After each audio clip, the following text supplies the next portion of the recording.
Hello, book nerds. Let's wrap up the month of May.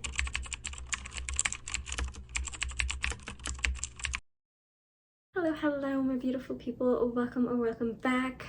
Today I'm talking about all the books that I read in the month of May. I only read 8 books this month, so I slowed down a little bit there. I was on track, honestly, to read even less. Shout out to my sweet girl Kay. I'm in her Patreon, and these past few months have been really hard for me and my family. We've been going through a lot of stuff. My husband was stuck in a very bad situation, and we finally got word that he was coming home. And Kay put together this little 3-day readathon, like reading challenge thing with the Patreon group, and it was just so much fun. I put like the little graphics she made. It was adorable. I will say I did not finish all of these books that I read for it. Not all of these prompts were like you had to finish the book, so I didn't read all of them, but I did read, I believe, 4 and finish them, so that like 4 of these are going to be on this talked about today in the video. But I'm just really grateful and thankful to her, and I just wanted to say thank you, Kay, and all the sweet, lovely people who are also in the Patreon group. Just such a great community, really coming together and been praying and supporting us, and we just really appreciate it. So my husband is home now. Hey days all around. And yeah, and my kids are now sick, and I feel like I'm probably gonna catch it. So I'm sitting down to do this video today, you know, try to get it done so that if I do get sick, I just have to edit and put it up. So let's just get into all the books that I read in May. All right, now we did start the month of May out pretty strong. We started with a banger, and that was An Echo in the Darkness by Francine Rivers. I do have a spoiler vlog for this on my channel, so if you've read it or you have no interest in reading it but would love to hear somebody else talk about it, don't care about spoilers, whatever your situation, if you don't care about spoilers or want to hear them, head on over to that vlog. I had so much fun filming it. This was such a phenomenal book. It's the second in her Mark of the Lion series, so I can't really tell you too much about it, but oh my goodness, Francine Rivers is just such a phenomenal writer, honestly. Like, I am just loving her stories, and this one is set in like ancient Rome, and it is just so good. If y'all couldn't tell, I rated this a 5 stars, so we are continuing my streak with having a 5-star every single month of this year so far. And the quote that I picked for this one was, "What does the body matter if the soul is dead?" And for those of you who have read the book, is that not like just such a good encompassing quote to just describe like what the whole story is about? The next book I read was Sign Me Up by Dulcie Dameron. This is a clean rom-com. The author is Christian, but this in particular isn't Christian fiction. She does put like light and small faith things in there sometimes, and there is some of her books I think that are like Christian, but this one is one that just has like tiny little things, if that. I just needed something after An Echo in the Darkness, because I was like, I don't want to read anything now. One of those like so good puts you in a slump type of feelings, and I just needed something quick and easy that I could get through. And this is a rom-com. It's like a workplace rom-com, workplace friends to lovers, I guess. And the male main character, or MMC, in this is actually deaf, so there is a lot of that like representation in it, and I just really loved how she did this. Love that community, love the culture around it, so I really loved reading it, and it was fun. It was really sweet. There was a couple of very small content things, so check my warnings down below, but overall a pretty cute and sweet and fun little rom-com. So it did its job, and I had fun. I enjoyed myself. I gave it a 3.5 star rating. And my quote for that one was, "He's the cinnamoniest cinnamon roll man I've ever met in real life." I had a really hard time saying that sentence. All right, and then next I read Raine, Run Away. This is by India Tongue Gate or something like that. And I actually buddy read this with my girl Kay. This was fun to buddy read with her, but this was very different from what we thought and expected it was going to be. We thought this was more rom-com-y, but it's more, I would like, it's not a rom-com. It's not a romantic comedy. It's more of just a like contemporary romance, and it has some heavy themes of grief in it. So fair warning there, I will put all and more contents down below, but that was basically just like overarching this theme of grief. And then there was also like a mystery woven throughout the whole story too, kind of, and you're kind of going back and forth between a now timeline and a then timeline, because you're trying to figure out what happened with our two main characters, because the girl like ends up running away and everything. And so there's this whole mystery, and there's just a lot of layers. There's a lot of layers, and I enjoyed it. I ended up enjoying it, even though it wasn't what we expected. I ended up enjoying it. I gave it a 4 stars. I did whatever down a lot of quotes. I'm interested to read more from this author for sure. There was a couple of small, like, weird things with the grief. Like, a lot of the stuff was really good.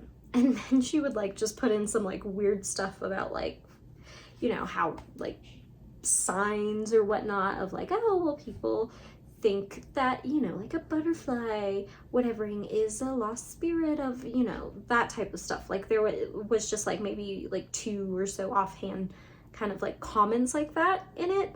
I might have it written down somewhere, but I can't remember off the top of my head. But there was a couple of like small things like that that I was like, girl, you were doing so well in the grief talk.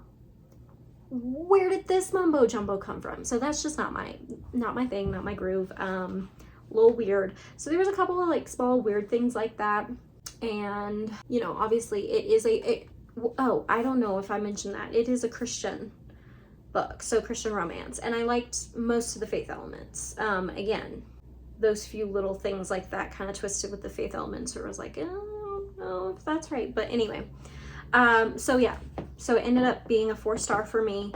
I think it got to my rating system of like more of a 4.5, like a higher 4-star, but because of some of those things I decided to like dock it half a star, so I landed at a 4-star. But me and Kay both enjoyed this. We both enjoyed it and enjoyed reading it, but it was definitely different than what we thought. So I feel like that's the biggest thing, is like go into this knowing that it is a contemporary romance, not a rom-com, and it deals heavily with grief.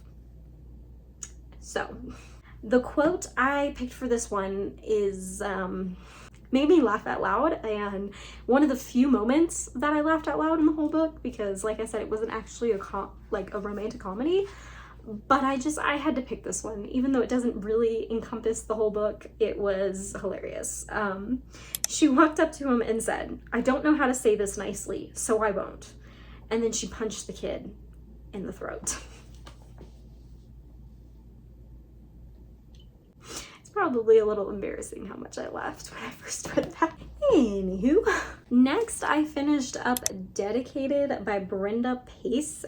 This is part of this little devotional series called Journey of a Military Wife. This is like a little set that the chaplain here gave my husband to give to me, type of thing. And this one is, yeah, Dedicated Steps of Faith in God's Plan. So I finished this up. I thought it was a 30-day thing, but it's actually 2 30-day sections. So I kind of took a break after the first 30 days and then went into the next 30 days. So it 60-day devotional, technically a 2-month. And I finished this up early mid-May. So it was okay. There were some things that I really enjoyed. I'm trying to remember because I've been also reading another one. Yeah, this is the one about Abraham and Sarah, and not all of the comparisons that this lady was trying to make with Abraham and Sarah with the military are really accurate, and it kind of drives me crazy when people try to put more biblical things and make out things that are not okay like they're okay, because they do that a lot in the military. And I'm like, why don't you just, I don't know, admit that it's not okay? and do something about it or make it better or get away from it in some way. Like, I don't know. It's just, anyway, that's a whole nother topic. But we are currently military, and yeah, there were some things I liked. I gave it a solid 3 stars because it wasn't bad, and I didn't find a whole lot like unbiblical or anything like that, and some things were helpful, but there was some lessons and days or whatnot that was like just a very bad comparison and completely out of context. So take that with a grain of salt, if you will. But yeah, so didn't hate it. Like I said, found some things that were helpful, but it wasn't like an overall favorite or anything outstanding in it. So, all right, and then the next one that I picked up was, I was just looking for, again, another like fast, easy rom-com type of thing to get through. And I realized, oh, the second one in this series is on KU, and I just read the first one. So I picked up Spoke Too Soon by Dulcie Dameron. And I just talked about the first one, Sign Me Up. So I think there's supposed to be a third one, but I don't think the third one's come out yet. I also gave this one a 3.5 stars. Yeah, it kind of sat like at the same type of level, although I might have kind of liked the first one a little bit better, but I'm really trying not to do quarter stars anymore because I feel like it's just, it adds a lot when you're trying to rate. Like sometimes I feel like I know when, like exactly what one is, but when you don't, it just adds so much. So I'm just trying to do like full or half currently. So it's a 3.5 too. And this one is about her friend in it, who is also her roommate, who is trying to now find a new place to live. And our MMC's from the first one's brother. So he's not deaf like his brother is, but he's actually he's a pilot. So we have a pilot, and oh, what is the girl? She's like a fashion designer. She's trying to get into like fashion design.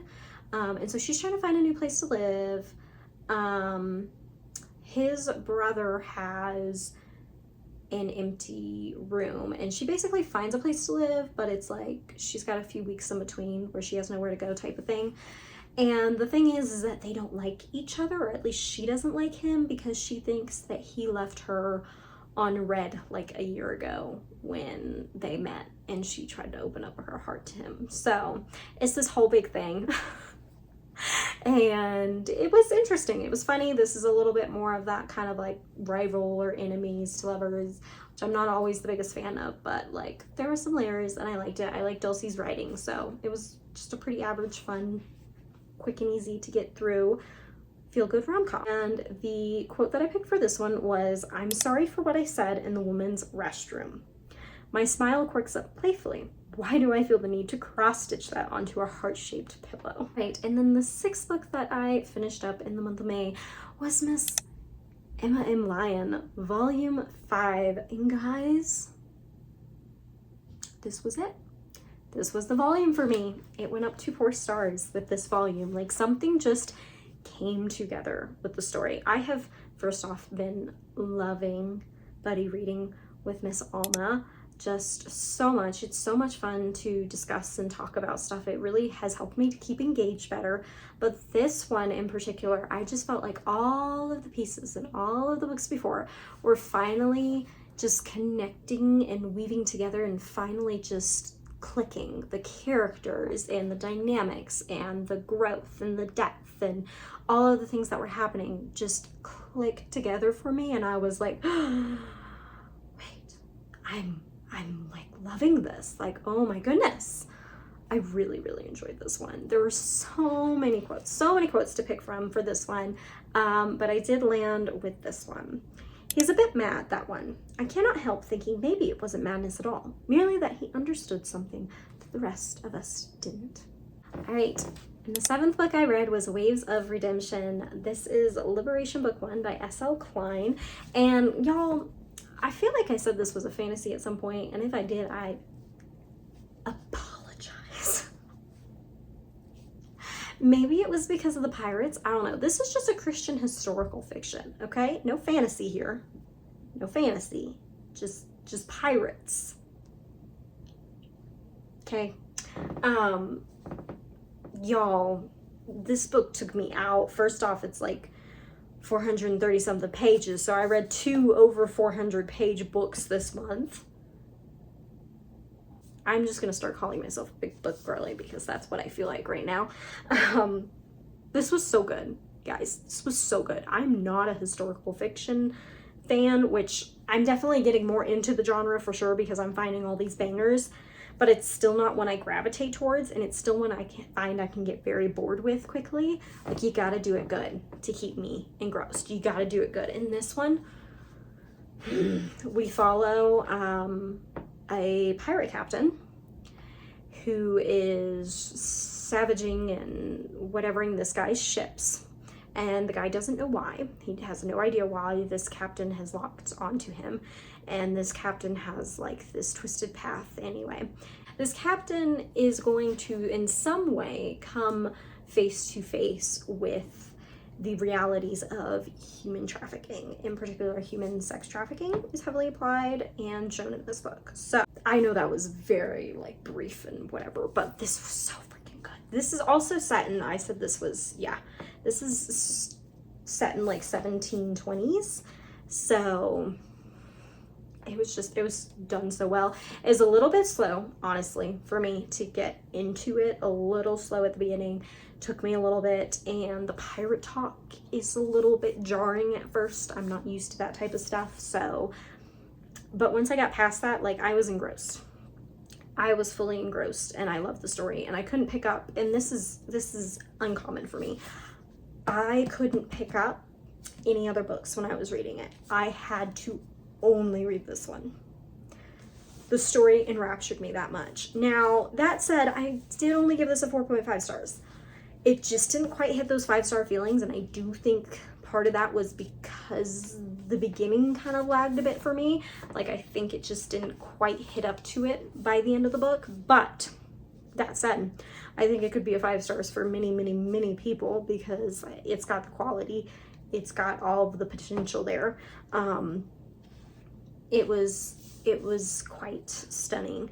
The character growth and development, the realistic aspects of the characters, and especially their walks, the differing walks, sanctification in the way that's shown, all really good, all really well touched on and done. And the faith aspects of this doesn't start out with a ton, and then all of a sudden it's like, oh my gosh, it has so much, and it's done so well. Like, full-on scriptures quoted, full-on giant paragraphs long of dialogue about what this and this means, and I loved it. Please go and buy this book, please. Waves of Redemption by S.L. Klein. Go buy it. I'm talking about it like it's a 5-star, and maybe upon a reread, it could be because I wouldn't be as jarred by the beginning, you know? Like, it's one of those books that maybe it could be a reread. 5-star.